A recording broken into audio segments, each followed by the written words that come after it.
Okay, hello everyone. And today I thought I'd do a review of the T1E6 now.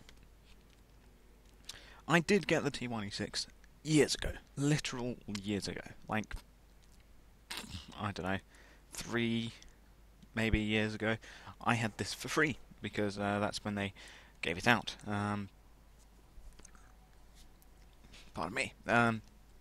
They gave it out as like a Christmas gift or New Year's gift or something, and I had this, and I played some games in it. I played about 15, I think, games in it, all at 4 frames per second because I was playing on a Windows XP, which was useless at playing a lot of tanks. It ran at 4 frames per second, but yeah, I managed to get up to tier 5. I managed to get my T34 at tier on that PC. I also managed to get, I think, the Hetzer, possibly the Panzer II as well. I also got when it on the XP. But anyway, so I then ended up selling this because I decided that I didn't like it and I needed more garage slots and I needed some credits quick, and so I just sold the T1E6. And then I was sort of like, maybe I shouldn't have sold the T1E6. And so ever since then I've been like looking to get another one. And then it was like late yesterday evening that I saw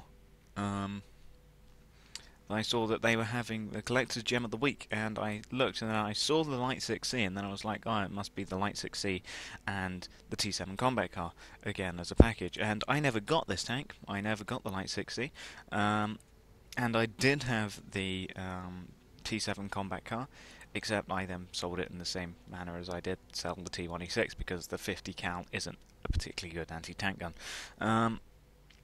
But then I saw, wait, it's a T1E6. So, you know what I then did? I got it. And I got the 3 days of premium account, I got the 2 garage slots, I got the 2 tanks. And so, yeah, I'm now in this nice bright hangar so that you can look at my wonderful Panzer II in T1E6. But you can see all the tanks in lovely, colourful hangar. Right, so let's start with the review then of the T1E6. 160 hit points, which is at the low end of tier 2. 180 for the T26. This is 210 because it's a Panzer 2D, and that's like the only thing it has going for it. Plus a slight marginal speed boost over the Panzer 2. Panzer 1 is 160. This is 170. This is 120 because it's a tank destroyer. Light 6C is like 150. VAE 170. So it is the T1E6 is at the low end of the HP pool. However, it does weigh less than 10 tons. It weighs almost less than 9 tons, 9.03 tons, with 11.1 ton load limit.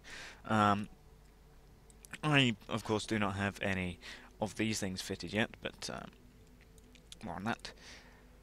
Engine power is 244, which for such a light tank is a pretty good power to weight ratio, I think. Let me see what it is. XVM will tell me what it is. 27.03 horsepower per ton ratio, which is pretty good, which propels it along at 48.3 top speed of kilometers an hour.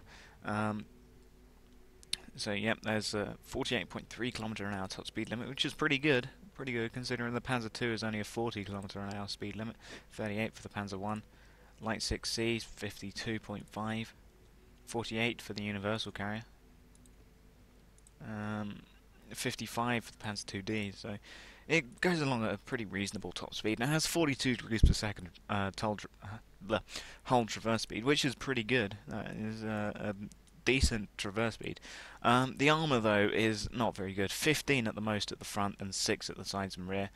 The turret is slightly worse. It is 12 at the front with 6 at the sides and rear. If you look at the turret, it is the T1 Cunningham's turret.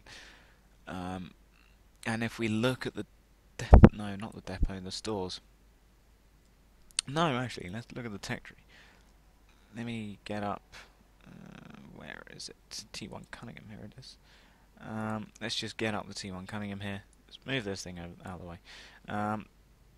So it's got 12, 6 and 6. What's this got? 10, 10 and 10. Maybe it's the Cunningham 2. No, that's 10, 10, 10 as well. Oh, okay. Well, it's basically like a T1 Cunningham's turret. It's like the stock T1 Cunningham's turret, but with more armor at the front and less at the sides and rear. Um, so, yeah, it's basically like a T1 Cunningham's turret and gun stuck onto a T1E6 chassis, um, which is the T1E6. Now, for the gun, it is a 37mm semi-automatic gun, M1924A1, so it's a 1924 era gun, which is about 20 years, no, it's less than that. It's about 15 years, but this thing was invented before World War II. And it has 5 shots in the magazine, so it's a magazine loading semi-automatic gun, as you know, it says semi-auto, with a 0.5 of a second between one shell loading and 5 seconds between the whole magazine reloading, except with 100% crew it is 4.97 for actual gun reload time. Average penetration is 33, which is not that good for a tier 2. It's certainly better than the Light 6C and the Panzer 1, Panzer 2D D's gun, but T26 goes a pretty good gun, which has certainly more penetration. Let's look at this tier 3 gun. Yeah, that's 58 average penetration. This has 49 average penetration, even if it is lacking on the accuracy. The Panzer 2, as we all know, it cuts through stuff like hot butter, with 39 average penetration, which will cut you through most tier 2s and 3s. But 33 average penetration, it's 3mm more than the front of a Panzer 2, and the Panzer 2 is not the most heavily armoured thing at tier 2, but it will, as you've all seen from more of my videos, that the Panzer 2 does bounce stuff. So the penetration is slightly subpar. It's not very good, with only 30 average damage per shot, which means about 150 damage if all shots go on target with 30 average penetration, which is not enough to kill a Panzer 2 or a Panzer 1 or a Panzer 2D or a T26 or a VAE Type B. Pretty much the only thing that you're going to kill if you get 30, if you do get all 5 shots on the target and you do the 150 damage, the only thing that you'll be able to kill is a Light 6C or a well, one of the tier 1s, pretty much. So you're not. So yeah, you got to be careful about that. And as for dispersion, 0.51 is not very good. That's like howitzer standard accuracy there. 1.9 second aiming time is also, it's pretty good. Anything under 2 seconds of aiming time or 2.3 seconds of aiming time is good, but it's for the dispersion, it's and then shooting radius, weight, all them things. So the gun is not particularly good. It is semi-auto, but it only has for the 5 shots. You know, this is 10 shots, and this is likely to get more penetrations than this. Turret traverse speed is 38 degrees per second, which is pretty good. View range is lacking, 260 view range. Let's look at other view ranges. Let's not look at the Panzer II. You all know that the Panzer II's view range is OP. 320, 300, 320, 310, Light 6C, 300, 310. So it's not a very good view range. And the signal range is also something that to be desired. It is, after all, only a tier 2 radio. It's pretty standard for my tier 2s that I have. You know, 300 signal range, that's 325, 375, 300, 345, 455, wow, Panzer 1, 455 Panzer 2 as well, nice. 375. So yeah, the signal range and view range is not very good. So looking at it on the stats, it's pretty fast and has pretty good turret and traverse ratios, and a pretty good horsepower per ton ratio, but it doesn't have the armor. It doesn't have very good view range or signal range, and the gun is something to be desired. However, one of the good things about this tank is the ammunition choices. Let's just look at the other ammunition choice quickly. So 53 penetration with APCR, which is pretty much about the same as the Panzer II's penetration with APCR, and then 19mm with high explosive, doing 6 more average damage with the high explosive. But the armor piercing ammo for this gun is free. You don't have to pay anything for it. It is completely free. You can fire away with as much ammunition as you want, and it won't cost you a dime. As for APCR, obviously 2 gold or 800 credits per shot, and then high explosive is 8 credits, so it's not that expensive. But you know, one of the pros of this tank is that it does have free ammo, free armor piercing. So yeah, you can fire away as much as you want. Standard consumables here: small repair kit, small first aid kit, manual fire extinguisher, standard things.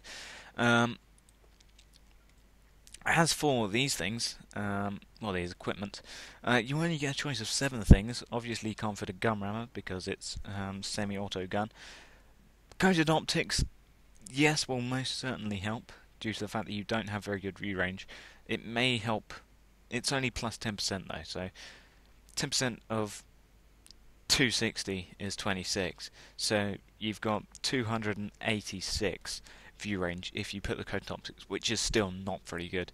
Binocular telescope, slightly better, but you have to be stationary, and stationary means you're going to be starting to snipe tanks, and with the accuracy and the penetration, which is not very good, yeah, that may be a waste of an idea there. Light small liner, no. Camouflage net, no, because that would mean that you're going to be going down the sniping route, and you're not going to be wanting to do that. Gun lane drive, don't necessarily need it. After 1.9 seconds, it's pretty good, even though the accuracy is not something to be desired with 0.51 dispersion. Toolbox is always a useful thing to have, and improve vents is also something useful to have. So really, out of these things, I would say improve ventilation, toolbox, and then you can choose what you want as the last thing. I'm actually going to put improve vents on now, because why not? It's only 50 credits. Not 50 credits, if only it was 50 credits. 50,000 credits, sorry, that's what I meant to say. Now for the crew, it's a crew of 3. I have had all 3 of my crew knocked out with 1 shot once in this tank from a T18. It was like all 3 of my crew got knocked out, and I was like, what? So yeah, all 3 of my crew got knocked out, which was very unlucky. But yeah, crew of 3. So you've got the commander, gunner, radio operator all bunched into one in this guy. So for skills, I'm starting to train in Sixth Sense. Deadeye may possibly be useful if you can penetrate, but signal boosting, yeah, that's going to be useful. Situational awareness, yeah, that's going to be useful as well. Designated target could be useful. Armor as well could be useful. Snapshot, you have pretty fast turret rotation to keep up with people, so yeah, possibly snapshot. Call for vengeance, yes, could be. You don't have a very good signal range for that to be useful. The same with relay, but sure, you could use that. Eagle eye, yeah, that's always a useful thing. Recon, yeah, that'll be a useful thing. Jack of all trades as well, that's also a useful thing. Mentor, I don't really like mentor.